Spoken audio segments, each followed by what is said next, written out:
It's me again, Aditan. We'll be making some kimchi today. It's our simple recipe, nothing so fancy.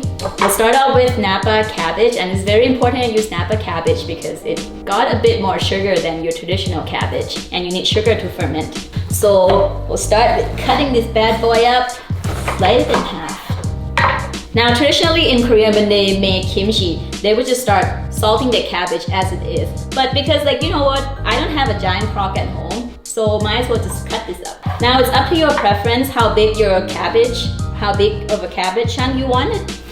Personally, I eat my kimchi from a jar and I use chopstick to pick it up, so I like my chunk quite big. But if you like it sauerkraut, you can slice it up really fine. So it's up to you. So let me just go ahead and cut this up. Now to one of the most important parts about lacto fermentation, kimchi, sauerkraut, anything that you ferment with salt, is you have to salt it. Now the question is, how much salt do I use?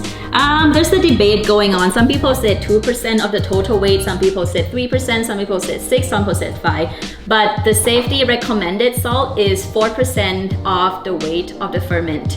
Mix with my cut cabbage.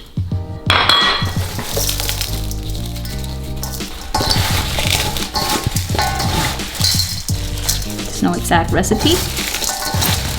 I will let this sit overnight. After 24 hours, the salt draws out water from the cabbage, as you can see here. So what we're gonna do now is we're gonna rinse off the salt.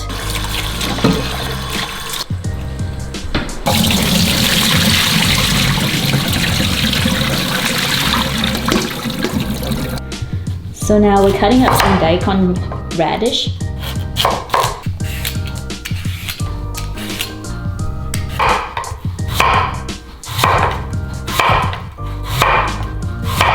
So I'm going to julienne these radish.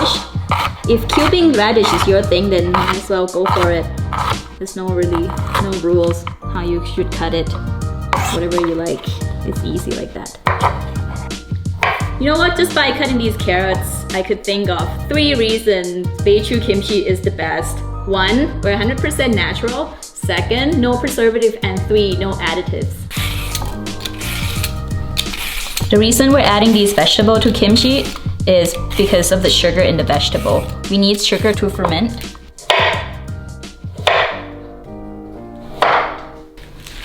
So now I'm adding chives. You can use green onion as well, but I just happened to find chives that day at the market, so I'll get chives. So here I'm just mincing up some ginger, one of the most important spice you want to add to your kimchi. So I'm mincing some ginger right now. Usually if you have some kind of blender or food processor, then feel free to use it. I'm just crushing some garlic. I usually keep my garlic and ginger the same amount, or maybe sometimes I'm heavier on the ginger side, but if you like your kimchi garlicky, then feel free to add more garlic than ginger. So now I'm mixing my spice with the vegetable that I prepared. So I got garlic and ginger here.